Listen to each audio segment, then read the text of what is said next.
a gravar vou começar a gravar de novo e aí vou continuar lá de onde a gente parou, então, tá bom?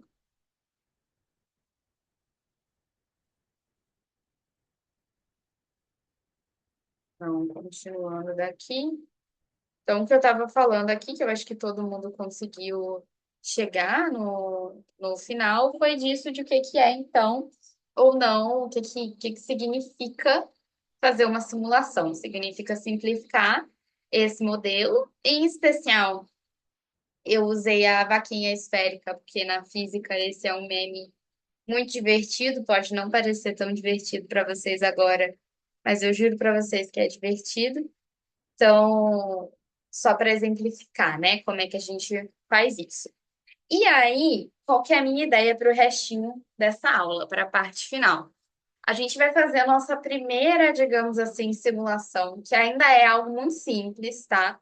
Então, eu estou introduzindo aos poucos os elementos, e é uma simulação de um problema que está lá na apostilinha de vocês. Então, eu até anotei aqui aonde que vocês acham todo o passo a passo disso, para vocês poderem ver. Então, a gente vai começar com um problema que é clássico, que dizem que foi assim que o Newton inventou a gravidade, que antes disso a gente ficava todo mundo flutuando.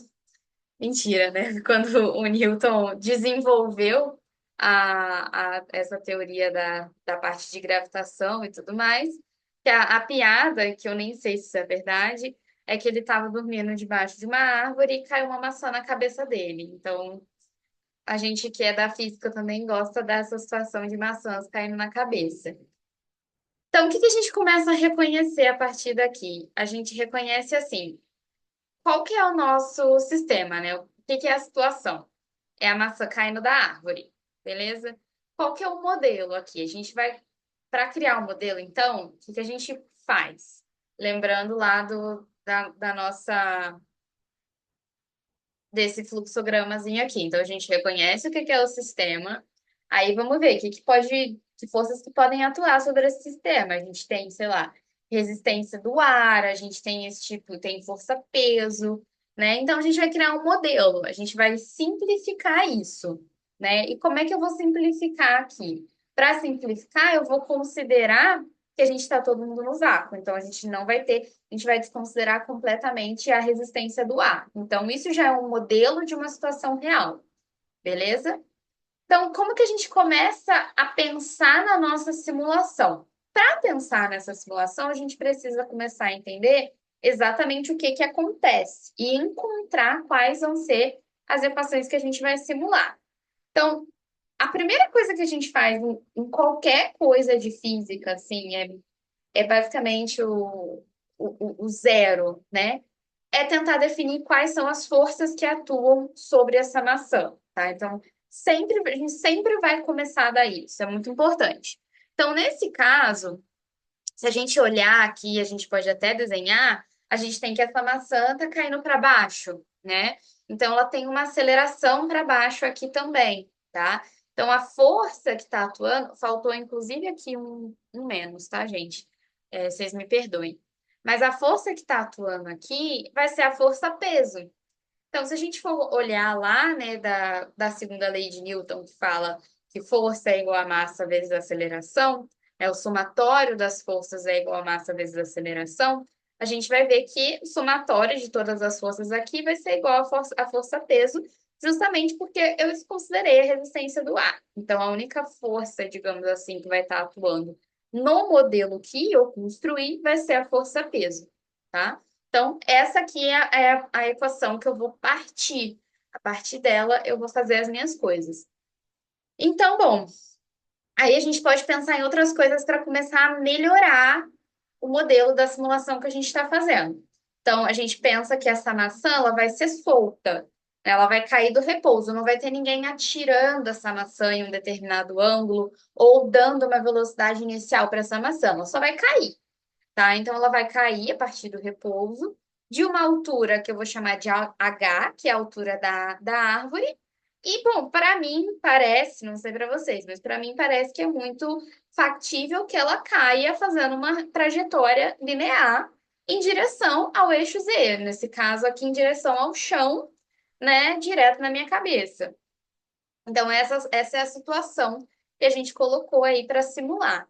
Então, a partir daí, o que que a gente sabe? A gente sabe que tem essas três equações aqui para a gente que são bastante importantes. Então, esse R de t, ele vai descrever a minha trajetória nas direções e sentidos possíveis, né? Então, aqui, no meu caso, a gente já discutiu que era factível que o quê? A gente vai ter uma trajetória retilínea na direção do eixo Z.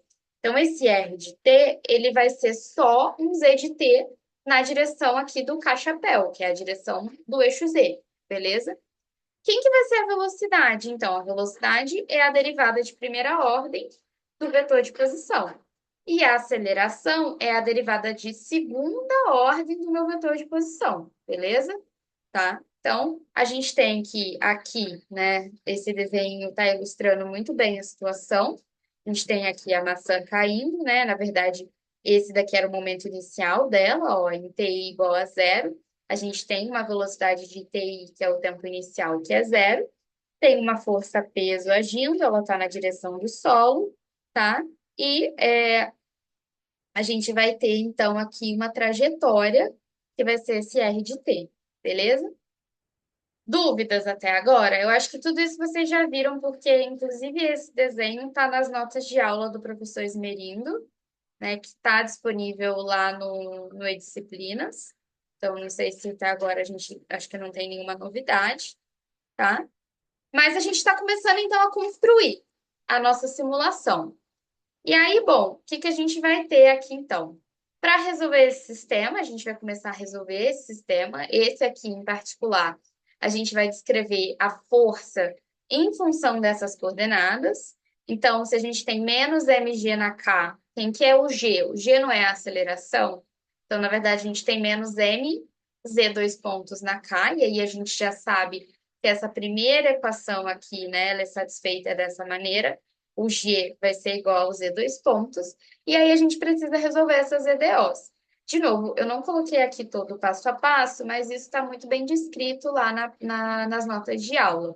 Então, a gente acaba, no final das contas, com uma equação bem parecida com essa, que é o Z de T vai ser igual ao Z zero, né? Quem que é o Z zero? É a minha posição, digamos assim, inicial. Nesse caso, vai ser H, né? Ela está caindo da altura H. A posição inicial é o Z zero, que é o H. Mais o V zero vezes T, né? Que é a velocidade inicial. Mas como ela está caindo do repouso, a gente sabe que essa velocidade inicial vai ser zero. Então, eu posso só cortar esse termo. Menos o gt quadrado sobre 2, tá? Porque essa vai ser a expressão que vai definir como ele vai cair sobre essa aceleração g, tá?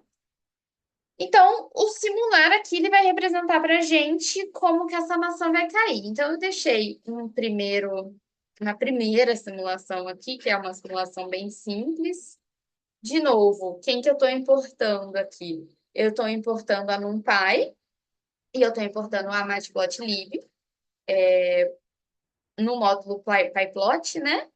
E aí aqui eu estou definindo alguns parâmetros. Então, eu defini esse Z0 aqui, como sendo a posição inicial em metros. Eu defini um V0, como sendo a velocidade inicial. Aqui eu defini como zero, mas eu gostei de definir que a gente pode, inclusive, brincar com esses parâmetros depois. Então, mesmo que uma coisa seja zero, eu acho importante definir ela e colocar ela como zero, tá? Defini qual vai ser a minha aceleração da gravidade e eu defini esse Tmax, que é o tempo máximo que eu quero observar isso. Aqui eu coloquei 5 segundos, mas a gente pode colocar quanto tempo a gente quiser. Então, no caso, eu estou tentando, né, observar o comportamento durante um tempo. E aí eu defini isso. Aí, ó, aquilo que eu falei para vocês, a gente quer gerar pontos, né? Então, quem que eu estou gerando, quem que eu estou usando para gerar um vetor de pontos de tempo? A linspace, que é uma biblioteca, que é uma função que a gente acabou de usar. Então, eu estou gerando de zero até o tempo máximo e eu estou fazendo 500 divisões, tá? E aí, essa função aqui que a gente já viu, a gente vai escrever ela aqui para poder calcular, né, qual que é a posição desses dois objetos. Aqui eu escrevi de uma maneira bem simples, tinha até como melhorar isso daqui, porque tem uma biblioteca que chama MAT. Então, a gente poderia ter colocado outra biblioteca aqui, que é a MAT do Python, e aí a gente escreveria isso daqui da seguinte maneira, ó, sei lá, mat.poll, que é essa função, aí a gente colocaria t,2, tá? Só que aí eu tenho que importar essa biblioteca, e como assim funciona também, e essa seria a única função da biblioteca que eu ia usar, eu fiz assim mesmo, mas fica a cargo do leitor, isso daí não faz muita diferença, tá? Beleza, e aí o que que a gente vai ver agora? Eu plotei aqui um gráfico, tá? Disso, e aí a gente vai ver que isso vai cair nessa trajetória aqui, ó. Então, a gente tem a altura pelo tempo, tá? Então, a gente consegue observar aqui, por exemplo, que ela vai passar pelo ponto zero entre 4 e 5, tá? Esse é o tempo que ela para aqui. Beleza? Aí a gente começa a perguntar, eu deixei esse gráfico assim de propósito, para a gente discutir algumas coisas. Nessa situação em específico, sei lá, eu precisava ter deixado esse restinho aqui? Não, porque ele vai bater no chão e ele vai se esborrachar, né? Então, o que era interessante para a gente aqui, por exemplo, era ver essa queda sem resistência do ar nessa situação que ela cai desse jeitinho, né? Fazendo como se fosse essa parábola, e ver aonde que ela cruza o zero, ou seja, ver qual é o tempo em que ela bate no chão. Então, esses são perguntas interessantes que a gente pode fazer para a nossa simulação também. Como é que cai? Quanto tempo demora para cair? Né? Quanto tempo demora para chegar ao zero? Porque uma simulação é isso, no fim das contas, a gente tem que estar investigando alguma coisa, tem que estar fazendo uma pergunta em cima disso. E aí, beleza, aqui a gente rodou essa coisa que foi muito simples e tudo mais. E a ideia o que é simular, então? Bom, esse é um dado que a gente conseguiria reproduzir, né? Então, dentro aqui desse diagramazinho que eu mostrei para vocês, é um dado que a gente conseguiria reproduzir isso, fazer uma coleta de dados, fazer uma validação, tá?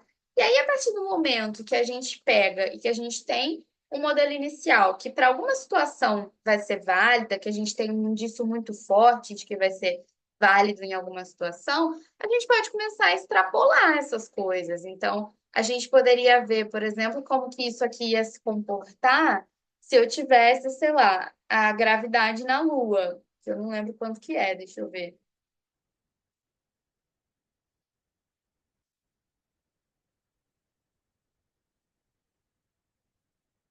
Então, na Lua, isso vale 1,6,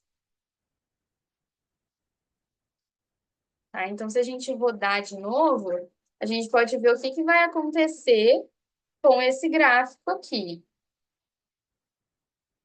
tá? Então, ó, se a gente rodou de novo, a gente viu que nos 5 segundos que a gente programou, isso estava ainda bem longe, né, de passar pelo zero, né? Então, a gente pode dar mais tempo aqui, sei lá, vamos botar um tempo máximo aqui de 100 segundos, tá? Vamos ver se isso vai ser suficiente. E aí foi bastante suficiente, né? Então, sei lá, vamos diminuir isso daqui por 20.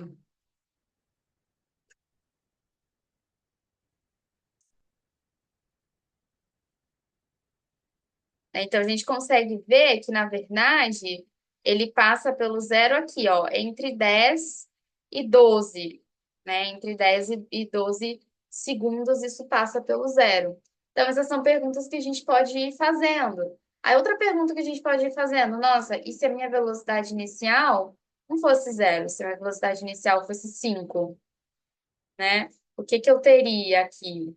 Como é que isso mudaria o meu gráfico, né? Então, vamos voltar lá só para a velocidade, para a gravidade na Terra, só para a gente ver isso daqui em comparação.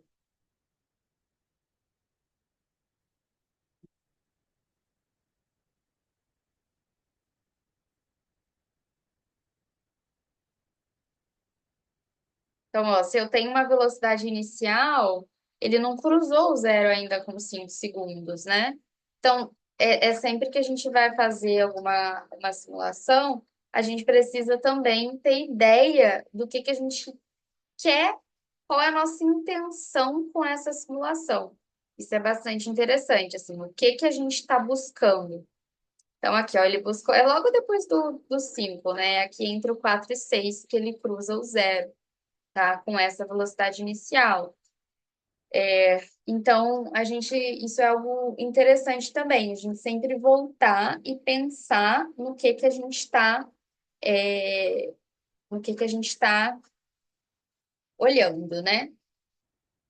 Bom, isso daqui, aqui a gente conclui o que eu tinha pensado para essa aula de hoje. E o que a gente vai fazer nas próximas semanas? Se eu voltar aqui e mostrar para vocês, peraí, só um minuto, que eu tenho que voltar com achar aquela programação que está lá no outro slide. Ai, meu Deus, não é aqui não.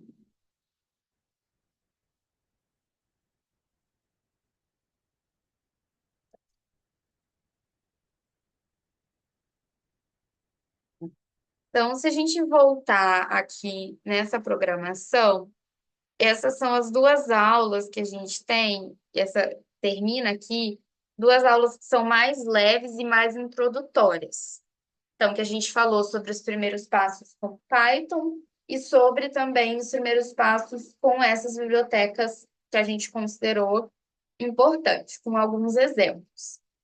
Aí, a partir da aula que vem, a gente teria o uso da Animation em si e o uso da Pygame. E como é que eu vou fazer isso? Eu vou continuar fazendo isso em forma de exemplos, porque eu não sei, mas eu acho que é a maneira mais interessante da gente ir direto ao ponto, da gente realmente estudar e entender como fazer coisas que vão ser interessantes para a gente. Então, para a semana que vem, inclusive, a primeira coisa que a gente vai fazer é usar animation nisso daqui, tá? Nesse primeiro gráfico. E aí eu vou pegar algumas dessas situaçõezinhas que são situaçõezinhas mais simples lá para dentro que estão disponíveis todas na apostila de vocês, para a gente poder ir fazendo, né, fazendo essa parte que a gente fez hoje aqui, de entender qual é o sistema, construir o modelo, construir as equações para fazer a simulação, simular e animar. Então, eu acho que a gente consegue, que eu consigo fazer pelo menos duas situações dessa, duas ou três, por aula, intercalando entre o Animation e o Pygame, tá? Então, é isso que a gente faz na próxima aula. E aí, eu deixo para vocês, como tarefa de casa, para além de fazer aquela documentação lá para eu dar um feedback, olhar também novamente esses exemplos que eu passei e dar uma olhada, principalmente uma estudada nessas funçõezinhas que a gente viu da NumPy, da SciPy, porque as funções que eu estou colocando são funções que a gente muito provavelmente né, vai usar ali, né? Uma coisa que a gente poderia fazer aqui também, isso eu deixo que eu faço com vocês, mas a gente poderia tentar também usar a Curve Fit para fitar isso daqui, né? A gente poderia, vocês podem explorar essas coisas que a gente estudou hoje para ir engrandecendo. Bom, só ficou duas pessoas aqui, eu vou concluir que eu sou muito chata para